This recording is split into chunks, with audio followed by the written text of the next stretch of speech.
Hello दोस्तों, आज सुबह उठ के मैं अपना नोट को अच्छे से सजा रहा था क्योंकि मुझे कुछ दिन के लिए अपना जो लिमिटेड रिसोर्स है उसके साथ पढ़ाई करना है। तो लिमिटेड रिसोर्स के साथ पढ़ाई करने से अच्छा होता है।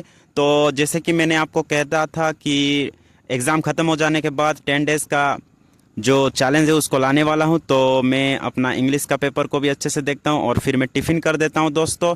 पर तो दोस्तों, जैसे कि मैं आपको कह रहा था कि 10 डेज़ के बाद मेरा एक एयरफोर्स का एग्ज़ाम है, तो उसका मैं सारा प्रिपरेशन का वीडियो मैं आप डालूंगा। तो आज स्टार्टिंग दिन में ही थोड़ा डिफ़िकल्ट रहा क्योंकि आज हमें काम पड़ गया कि जाना पड़ेगा डंगर भेजा।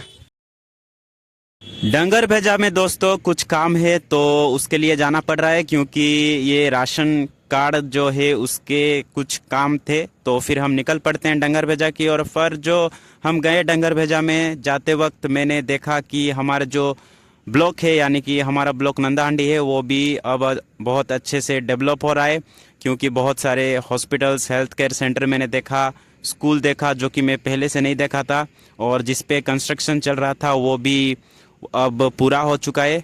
और फिर मैं जाते हुए नेचर का आनंद लेते हुए मैं जा रहा था और फिर कुछ देर जाने के बाद हम पहुंच जाएंगे डंगर भेजा जिसमें कि हमारा काम है।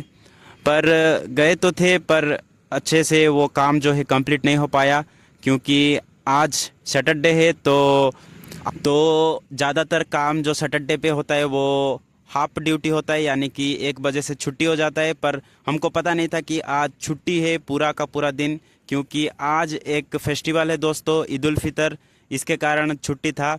तो फिर हम अंदर जाते हैं तो पूछताछ करने से ये सब पता चलता है, पर हम कर भी क्या सकते थे। तो हम रुके हुए थे, वेट किए कुछ समय, पड़ते हैं घर जाने के लिए दोस्तों। और जाते हुए हम ऑटो पे गए थे पर हम आते हैं लक्ष्मी बॉस से और रास्ते में हम कुछ खा लेते हैं और घर पर आकर हम कर लेते हैं लंच। और फिर लंच करने के बाद मैं फिर बाहर आता हूँ एटीएम की ओर क्योंकि घर के लिए कुछ पैसे निकालना है। तो मैं फिर पैसे निकालने के बाद अपना कंप्यूटर क्लास को भी अटेंड करने के बाद मैं फिर निकल पड़ता हूँ घर जाने के लिए। और आते हुए देखा आज एनसीसी एग्ज़ाम था और सेकेंड ईयर में हम भी सर्टिफिकेट एग्ज़ाम के लिए बैठेंगे।